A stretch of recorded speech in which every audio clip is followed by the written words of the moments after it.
Prologue, the current state of the Restoration. The morning after the golem attack, in a room of the guest house the Restoration was using in the Galark Kingdom, Gustav Huguenot, a leading noble of the Beltrum Kingdom, glared at the document in his right hand with a listless look. He was seated in an office chair and checking the financial report of the Restoration. After losing their headquarters in Redania, the Restoration was in a precarious situation.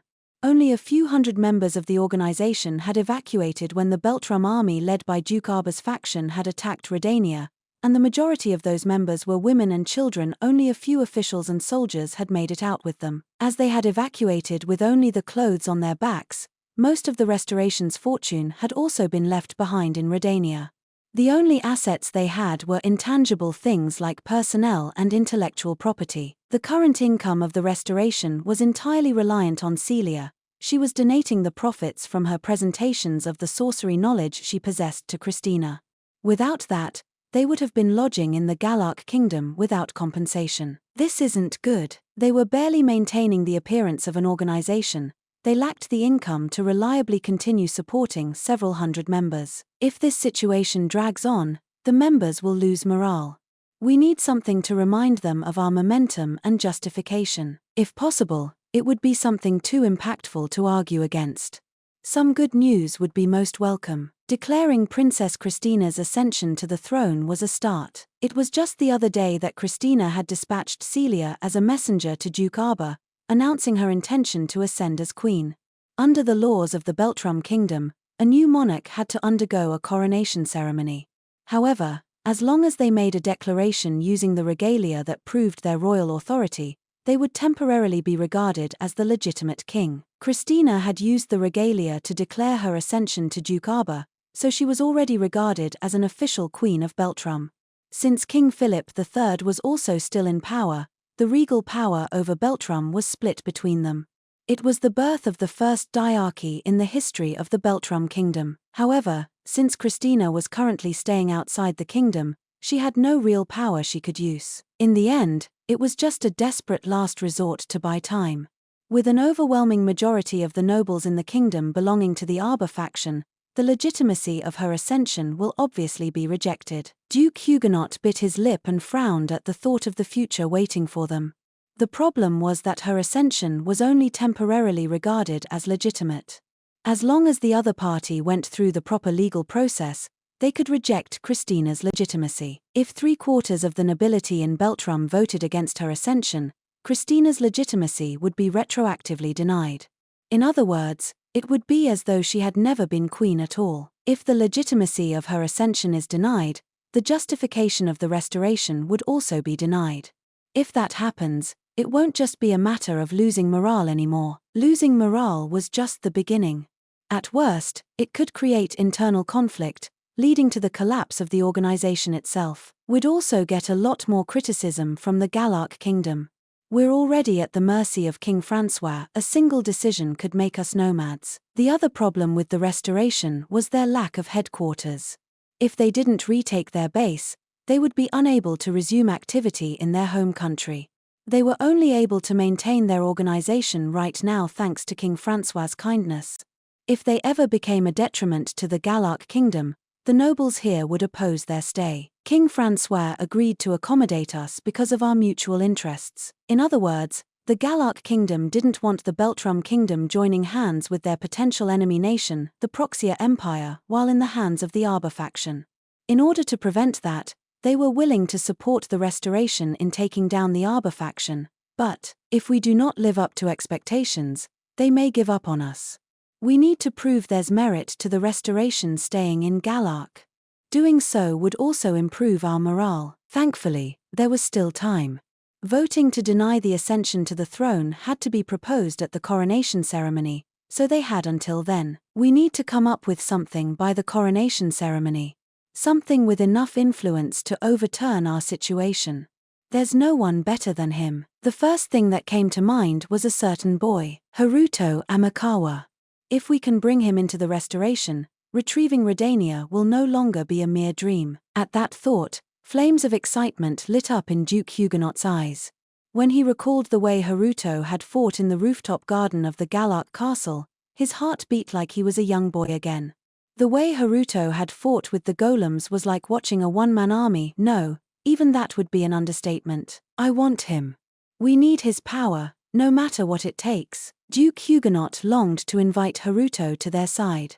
Of course, he had considered it in the past as well, but now that they had lost their base in Redania, his power was more valuable than ever. What intrigues me is how I had lost all memory of him up until yesterday, but Duke Huguenot had no idea that Rio was a transcendent one. He hadn't been invited to the explanation after the battle. Only King Francois and the residents of Rio's mansion had been in attendance, as well as Princess Christina may have received some information through King Francois. The excitement from his eyes faded as the frown returned to his face. But would she share that information with me? He was unsure if Christina would pass that information down to him. For some reason, Her Majesty seems rather passive when it comes to soliciting him. He recalled how her reaction had been rather lukewarm the last time he suggested inviting Rio to their side. His proposal back then had been to offer Rio one of the daughters of a Restoration-affiliated noble family as a mistress. All my past suggestions were avoided and ended ambiguously. Because of that, Her Majesty seems reluctant to discuss anything regarding him with me. Was it because it was a topic she refused to budge on?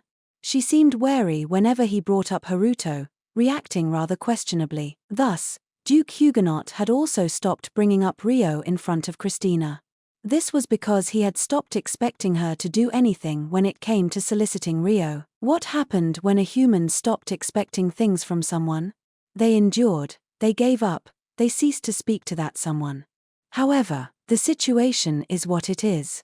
We cannot afford to avoid the topic any longer. Having lost their base in Redania, the situation was vastly different to before.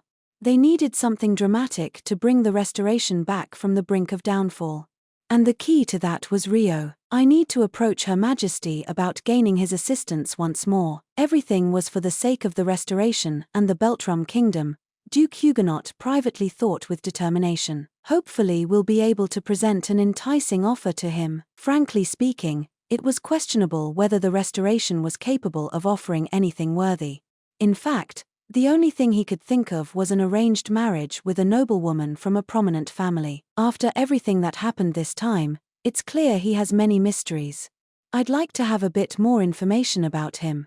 It would be good if I could ask the people near him, but Duke Huguenot knew less about Haruto Amakawa than he thought. No, it wasn't only Haruto. The people around him are equally mysterious. Though there's no doubt they're capable. Satsuki and her friends aside, there was little that he knew about Sara's and Guki's respective groups. Sara's group appeared to interact with Rio as friends, but Guki's group seemed to be vassals that had pledged their loyalty to him. All he knew for certain was that they were all excellent warriors. In other words, they were a treasure trove of personnel. At any rate, those closest to Haruto weren't very public figures. Just like him, they had no interest in their social status and rarely ever left the mansion. King Francois also seemed to respect that, as he had made it extremely difficult to gather information regarding them. Any outsider who wanted contact with the residents of the mansion had to go through Princess Charlotte first. The same goes for that little girl who appeared with Haruto, Sora, I believe. If Duke Huguenot's memory was correct, she was a completely new face. And she appeared to be quite attached to Haruto. Even a little girl like her possessed abnormal strength. Where does he find all of them? Like Guki's group, she had black hair, which was rarely seen in the Straw region. I believe they said Haruto's parents were immigrants. Was it through that connection? Duke Huguenot could only guess based on the little information he had about Haruto's background. It's such an uncommon hair color, though. He tried to think if he had met anyone similar in the past. That boy. There was one person in Duke Huguenot's memories who matched that trait. He had never spoken to him in person, and the few times he saw him, it had always been from afar. But he had left quite an impression on him. Rio, if I'm not mistaken. He was the orphan who had saved Flora when she was kidnapped in her youth. As a result, he had enrolled in the Royal Academy, but 5 years later, he had been suspected of pushing Flora off a cliff during the outdoor drill. After that, he had vanished from the Royal Academy. Duke Huguenot's own son Stuart had been involved in that incident, so he had been personally involved in dealing with the aftermath and punishing Rio. Duke Huguenot grimaced. It wasn't a very good memory. But in the next moment, his eyes widened with a gasp. He had heard that name just recently. That little girl. Yesterday, right after Ryo and Sora had been summoned in the rooftop garden. While everyone had been dumbfounded by their sudden appearance, Sora had turned to Haruto. She called him Master Ryo, didn't she? Duke Huguenot murmured, eyes glinting. No, it wasn't only yesterday. When we were evacuating from Redania, Haruto and that little girl helped us. Hadn't she called Haruto by the name Master Ryo that time too? The moment he recalled that, the scattered points connected in Duke Huguenot's mind. If that was the case, no, but he wasn't certain. He had no other proof. Duke Huguenot remained frozen with his hand over his mouth for a long moment.